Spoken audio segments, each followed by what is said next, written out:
There was a man who sat at a crossroads for 3 years. Not a literal crossroads, a mental one. Every morning he woke up with the same burning question: should I leave my job and start my own business? Every night he went to sleep with the same unresolved answer: maybe tomorrow. He read books. He attended seminars. He made lists of pros and cons that stretched across legal pads and napkins and the backs of grocery receipts. And yet, he never decided. The opportunity he had been circling eventually closed. Someone else stepped through the door he had been standing in front of, and that someone else built the company he had always imagined building. Bob Proctor used to tell that story not as a tragedy, but as a warning. He would stand on stage, look out at a sea of faces frozen in familiar hesitation, and say, "Indecision is a decision, and it is always a decision against yourself." Bob Proctor understood something that most people spend a lifetime refusing to accept: that the universe does not reward the prepared, the perfectly informed, or the infinitely cautious. It rewards the decisive. It rewards the person who, in the face of incomplete information, imperfect circumstances, and very real fear, plants both feet and says, "I'm going." This is not a lesson about being reckless. This is not a lesson about ignoring wisdom or charging blindly into the unknown. This is a lesson about understanding how your mind works, how success is actually built, and why the difference between the people who change the world and the people who watch it change comes down, more often than not, to a single, courageous, quick decision. What you are about to learn could alter the entire trajectory of your life. Bob Proctor was not born into success. He was born into limitation, limitation of environment, of education, of expectation. At 26 years old, he was broke, in debt, and working a dead-end job with no visible path forward. By almost every conventional measure, his life was heading nowhere. And then, one evening, a man handed him a copy of Napoleon Hill's Think and Grow Rich, and everything changed. Not gradually. Not over years of careful deliberation. It changed because of a decision Bob made that night, a fast, fierce, total commitment to a new direction. Within a year, he had gone from earning a few $1,000s to over 100,000. He did not have more resources. He did not have better circumstances. He did not wait until the conditions were perfect. He made a decision, and that decision reorganized everything that followed. For the next 6 decades, Bob Proctor devoted his life to understanding and teaching the principles behind that transformation. He studied the great minds, Hill, Wattles, Emerson, Nightingale, and he distilled their wisdom into teachings that have reached millions of people across every continent. At the very center of those teachings sat one radical, countercultural idea: your outer world is a reflection of your inner decisions. We live in a world that worships analysis. We are told to gather data, consult experts, sleep on it, weigh every variable, and minimize risk at every turn. And while wisdom certainly has its place, Bob Proctor observed something fascinating across decades of working with the most successful people on Earth. The people who achieve the most do not decide better, they decide faster. They have trained their minds to move from awareness to commitment with a speed that most people find almost incomprehensible.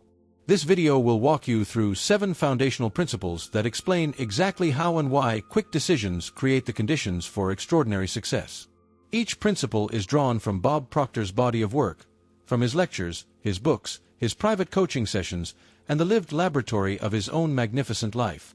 If you have ever felt paralyzed by a choice, if you have ever watched an opportunity slip past you because you were not ready, or if you have ever wondered why some people seem to move through life with effortless momentum while you feel stuck, keep watching. The answer begins here. Bob Proctor built his entire life's work on one foundational concept: the paradigm. A paradigm, as he defined it, is a multitude of habits fixed in the subconscious mind, a mental program that controls virtually every behavior, every reaction, and every decision a person makes on autopilot. Most people are not aware that their paradigms exist. They believe they are making free, conscious choices when, in reality, they are running the same mental software that was installed in childhood, software written by parents, teachers, peers, and society before they were old enough to evaluate any of it. The paradigm is the reason a person can know what they should do and still not do it. It is the invisible wall between intention and action. It explains why the most educated, talented, and well-intentioned people can remain stuck for decades despite every effort to move forward. Indecision, Bob taught, is almost never a lack of information. It is a symptom of a paradigm that is terrified of change. The subconscious mind equates the unfamiliar with danger. Any new decision, any movement toward a bigger life, triggers a deeply programmed alarm system. The alarm does not sound like fear. It sounds like reason. It whispers, maybe you should wait. Maybe you need more information. Maybe the timing isn't right. These thoughts feel logical, even responsible. But they are the paradigm disguised as wisdom. Bob observed that successful people are not free of this internal alarm, they have simply learned to recognize it for what it is. When hesitation arises, they do not interpret it as a signal to stop. They interpret it as a signal that they are standing at the edge of real growth. The way to disrupt a paradigm is not through prolonged analysis, it is through bold, committed action. Every time you make a quick, decisive move toward something your old programming resists, you weaken the paradigm's grip on your behavior. He often compared the paradigm to a thermostat. Just as a thermostat keeps a room at a fixed temperature, the paradigm keeps a person at a fixed level of results. You can turn up the heat, put in more effort, work longer hours, try harder, but if the thermostat hasn't changed, the room will always cool back down. Changing the paradigm requires repetition and decision. Repetition of new ideas impresses new beliefs into the subconscious. But it is the decision, the sharp, decisive commitment, that begins the process. Without the decision, repetition has nothing to anchor to. The first step to creating success through quick decisions is understanding what has been making your decisions for you. Name the paradigm. See it clearly. And then, decide against it. Bob Proctor was deeply influenced by the work of scientists and philosophers who understood that everything in the universe, including thought, is energy vibrating at a specific frequency. He taught that a decision is not merely a mental event. It is an energetic one. When you make a clear, committed decision, you change your vibration. You shift from the frequency of doubt, which is scattered, uncertain, and attracting more uncertainty, to the frequency of intention, which is focused, directional, and magnetic. Most people make what Bob called half decisions. They say yes with their mouths and no with their energy. They announce a goal while still holding the back door open. They start a new path while keeping one foot on the old one. And the universe, which responds to vibration rather than words, returns exactly what is being broadcast. Confusion, truly quick decision is not impulsive, it is complete. It closes the loop. When Bob decided to transform his life at 26, he did not try the new path while keeping his old habits warm. He burned the boats. The completeness of the decision is what changed his frequency entirely. He referenced the law of attraction, not as a mystical wish fulfillment system, but as a description of a real energetic principle. Like attracts like. When your internal frequency shifts to certainty, the external world begins to rearrange itself in correspondence. This is why two people can take the same action and get entirely different results. One person acts from a frequency of committed decision. The other acts from a frequency of cautious experiment. The actions look identical from the outside, but the energetic broadcast is completely different, and the results reflect that difference precisely. Bob taught that every thought you think is a frequency, and every decision either strengthens or weakens your dominant frequency. Indecision, the act of cycling through the same choice without resolution, is one of the most energetically expensive habits a human being can maintain. Quick decisions conserve and direct energy. They stop the drain of perpetual deliberation and redirect that energy into forward motion. People who decide quickly are not spending energy wondering if they decided correctly, they are spending it making the decision correct through their committed follow-through. You can feel the frequency shift in your own body. Make a real decision about something you have been avoiding, and notice what happens. There is often a physical sensation, a release, a lightness, a sudden clarity. That is not coincidence. That is your energy reorganizing around a new dominant frequency. Train yourself to notice when you are broadcasting at the frequency of indecision and practice the discipline of completion. Decide. Fully. Quickly. And then let your vibration do the work of drawing the right people, ideas, and circumstances into your path. Bob Proctor often said that a moment of decision is one of the most powerful forces in the known universe. He was not speaking poetically. He believed and demonstrated that a single committed decision, made in a single moment, could alter the entire arc of a human life. The moment of decision is not the product of more thinking. It is the product of a willingness to act on what you already know. Every person reading this right now has at least one decision they have been postponing, a decision about their career, their relationships, their health, their finances. And deep down, They already know what the right decision is. What stops the moment of decision from arriving is the illusion that more time will produce more certainty. But certainty, Bob taught, is not a prerequisite of decision. It is the product of one. You do not get certain and then decide. You decide, and certainty follows. He pointed to the lives of the world's most accomplished people and showed a consistent pattern. At some point, they stopped waiting for permission, from circumstances, from other people, from some imagined future version of themselves who would be ready. They acted from where they stood, with what they had. The moment of decision is sacred because it is the precise point at which a person exercises the highest gift they possess, the freedom to choose. Bob was emphatic that while we cannot always choose our circumstances, we are always free to choose our response to them. And in that freedom lives everything. Fear, he taught, is most powerful in the anticipation of a decision, not in the aftermath of one. The mind spins terrifying stories about what might happen if you choose wrong. But once the decision is made, the mind redirects its energy toward making the decision work. The fear recedes because the mind now has a mission. He described this shift as the moment when the conscious and subconscious minds align. Before the decision, they are often in conflict. The conscious mind wants to move, the subconscious pulls back. The moment of decision resolves that conflict and unifies the whole person behind a single direction. Prolonged deliberation is not careful thinking, it is repeated exposure to fear. Every day you delay a decision, you practice doubt. Every day you act on a decision, you practice courage. The brain encodes what you practice, which is why decisive people become more decisive over time, while hesitant people become more hesitant. Bob encouraged his students to develop what he called a bias toward decision. Not recklessness, a bias. A default setting that leans toward action, toward commitment, toward movement rather than waiting. Practice making small decisions quickly and completely. Build the muscle. Because the most important decisions of your life will not wait for you to be ready, and when they arrive, you will be grateful for every small act of decisive courage you ever performed. One of the most misunderstood aspects of quick decision-making is the role of intuition. Critics of the idea assume that fast decisions are uninformed decisions. Bob Proctor argued the opposite. The fastest decisions are often the most profoundly informed by a level of intelligence far deeper than the conscious, analytical mind.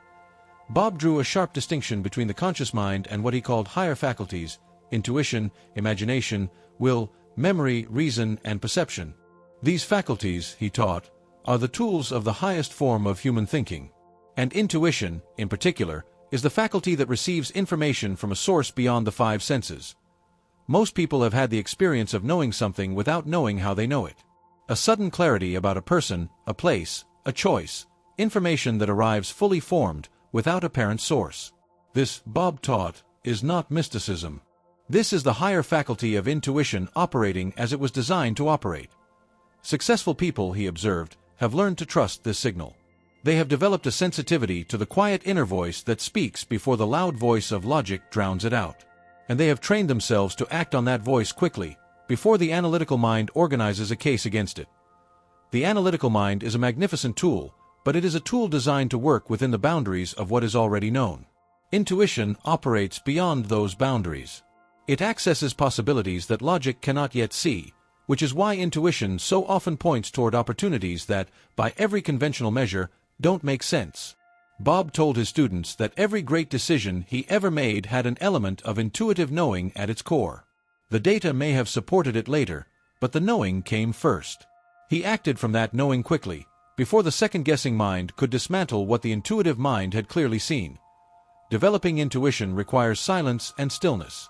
The modern world is designed to fill every moment with noise. Notifications, media, conversation, stimulation, all of it drowns the quiet signal of higher intelligence. Bob was a lifelong practitioner of meditation and contemplative thinking, and he credited this practice with sharpening his intuitive faculty enormously. He also taught that gratitude and emotional clarity create a cleaner channel for intuitive information. When the mind is clouded by resentment, anxiety, or chronic stress, the signal is distorted. When the mind is clear and the heart is open, the intuitive faculty communicates with remarkable precision. Learning to distinguish intuition from fear is a critical skill. Fear whispers, "Don't," and contracts the body. Intuition often arrives as a quiet yes that expands the chest and stills the mind. The more you practice listening, the easier the distinction becomes. quick decisions powered by developed intuition are not gambles. They are the highest form of informed action available to a human being. Trust the inner knowing. Act on it without apology. This is the way. There is a cost to waiting that most people never calculate. They calculate the risk of acting. They measure the potential downside of the decision. But they rarely, truly rarely, sit down and calculate what indecision is costing them every single day it continues. Bob Proctor was direct about this. He would ask audiences, "How long have you been thinking about this? 2 years? 5 years? 10 years? What has that cost you?" Not just in money, though often the financial cost was staggering, but in time, in energy, in the slow erosion of self-belief that comes from watching yourself defer the same decision again and again. Every day of indecision is a day of energy spent in conflict rather than creation. The mind is not at rest when it is undecided, it is at war. The constant cycling of a postponed decision consumes enormous cognitive and emotional resources that could be directed toward building the very life that seems out of reach. There is also an opportunity cost that is invisible until it becomes irreversible. Windows open and close. The right moment for a particular decision exists within a specific window, and once that window closes, the landscape has changed, sometimes permanently.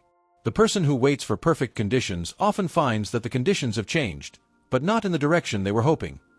Bob pointed to the human tendency to treat time as infinite. People postpone decisions as though they will have an unlimited number of future moments in which to decide. But time is the one resource that does not replenish. Every hour spent in unresolved deliberation is gone forever. He also noted the psychological cost of repeatedly failing to act on your own instincts. Every time you know what you should do and don't do it, you send a message to your subconscious mind, "My decisions don't matter. My instincts can be ignored. I am not someone who acts." And the subconscious, ever faithful, records that message and builds a self-image around it. The inverse is equally true. Every time you make a quick, committed decision, especially one that frightens you, you send a different message, "I am someone who acts. My instincts are trustworthy. I move forward." The subconscious records that too, and your confidence in your own decision-making grows with every repetition. Waiting, for most people, is not a strategy. It is a habit dressed up as prudence. It feels responsible. It looks careful. But beneath the surface, it is the paradigm protecting itself from the disruption that bold action would bring. Bob encouraged his students to ask one powerful question whenever they felt the pull toward delay. "If I knew I could not fail, what would I decide right now?" The answer that rises immediately to the surface is almost always the right one. Act on it. The greatest tragedy is not making the wrong decision. The greatest tragedy is arriving at the end of a magnificent life with the awareness that you never really decided at all, that you let time and fear decide for you. Do not let that be your story. Bob Proctor understood something about identity that most personal development teachings miss entirely. You do not build a new identity and then make new decisions. You make new decisions, and they build a new identity. The decision always comes first. The self-image, the mental picture you carry of who you are, is one of the most powerful forces in human psychology. It acts as a governor on your behavior, ensuring that your actions remain consistent with the person you believe yourself to be. Raise the self-image and the behavior rises to meet it. Lower it, and even good intentions collapse under its weight. Every decision you make either reinforces your current identity or begins to construct a new one. A person who identifies as someone who struggles financially will find themselves making financial decisions that confirm and maintain that identity, not out of stupidity or weakness, but out of deep psychological loyalty to a familiar self. This is why Bob insisted that the work of success begins internally. Before the bank account changes, before the business launches, before the relationship transforms, the identity must change. And the fastest way to change an identity is through committed, repeated, quick decisions that align with the person you intend to become. He taught his students to ask a different question before making any significant decision. Not, "Is this smart?" or "Is this safe?" but, "Is this consistent with the person I am becoming?" That question reorients the decision-making process away from fear and toward vision. People who decide quickly do so partly because they have a strong, clear sense of who they are and who they are committed to becoming. The decision is not made in isolation, it is made in the context of a deeply held vision, and the vision makes the decision obvious. Clarity of identity creates clarity of decision. Bob often said that you must act as if you are already the person you intend to become. Not pretend, act as if. Make the decisions that person would make. Hold the standards that person would hold. Refuse the compromises that person would refuse. Over time, the acting as if becomes the reality, because the subconscious cannot distinguish between a vividly imagined experience and a lived one. Every quick decision made in alignment with your highest vision is a deposit into the account of your new identity. Every decision made from fear or habit is a withdrawal. The balance of that account determines your results. You will know your identity is shifting when the decisions that once required enormous courage begin to feel natural. When you find yourself acting from your vision without having to fight your own instincts. That is the sign that the paradigm has begun to change, that the new identity has taken root. Decide as the person you are becoming, not from the person you have been. This single shift, applied consistently through quick and deliberate decisions, has the power to transform everything. A life of extraordinary results is not built on one great decision. It is built on a pattern of great decisions, thousands of them, made day after day, year after year, in every domain of life. Bob Proctor's genius was not a single flash of insight. It was the consistent, disciplined application of decisive thinking for over 60 years. Decisive action compounds. Every confident decision made today makes the next decision slightly easier. Every time you move quickly on an opportunity, you build a memory of capability in your nervous system, a record of your own effectiveness that becomes the foundation for the next bold move. Bob taught that all great achievements begin with a clear, burning desire, a specific, emotionally charged image of the life you want to live. This desire is not a wish. It is a commitment. And the moment it becomes a commitment, the process of building a decisive life has begun. He described the process as decide, act, and adjust. Not decide, plan endlessly, prepare exhaustively, and then maybe act when everything is perfectly arranged. Decide, act, adjust. This three-step rhythm, applied relentlessly, is how ordinary people produce extraordinary results. The adjustment phase is critical because it replaces the need for perfect information before action. You do not need to know every step of the path before you take the first step. You need only to know your destination and be willing to course-correct as you move. The path reveals itself to the person in motion, not to the person standing still. Bob was deeply influenced by the concept of definiteness of purpose from Napoleon Hill, and he returned to it throughout his career. A person with definiteness of purpose moves through obstacles that stop others entirely, not because they are stronger, but because their direction is so clear that the obstacle is simply part of the path rather than a reason to leave it. Surround yourself with decisive people. Bob understood the power of environment on behavior and belief. Spend enough time with people who act slowly, think small, and habitually delay, and you will absorb their frequency. Spend time with people who decide boldly and act quickly, and your own decision-making will accelerate to match theirs. Develop a practice of reviewing your vision daily. The clarity of your mental image of the life you want determines the quality and speed of your decisions. A blurry vision produces hesitant decisions. A vivid, emotionally alive vision produces decisions that feel inevitable. Finally, extend yourself some grace. Building a decisive life is a practice, not a perfection. You will make wrong decisions. You will act and need to adjust. What matters is that you do not use those adjustments as evidence that fast decisions are dangerous. Use them as the data of a life in motion, and keep moving. Bob Proctor lived what he taught. He did not teach theory from a distance. He demonstrated, in his own magnificent life, what becomes possible when a human being commits to deciding boldly, acting quickly, and trusting that the universe will meet the courageous soul in motion. Now it is your turn. The life you want is not waiting on the other side of more information. It is not waiting for the perfect moment, the right circumstances, or the version of you that has eliminated all doubt. It is waiting for a decision, a real one, made completely right now. Bob Proctor lived this truth and shared it with the world for over 6 decades. The quality of your life is a direct reflection of the quality and speed of your decisions. You have everything you need. You have the paradigm awareness to recognize what has been holding you back. You have the understanding of frequency and energy to know that a committed decision is not just a mental act. It is a shift in vibration that begins to rearrange the world around you. You have the wisdom of intuition to trust what you already know.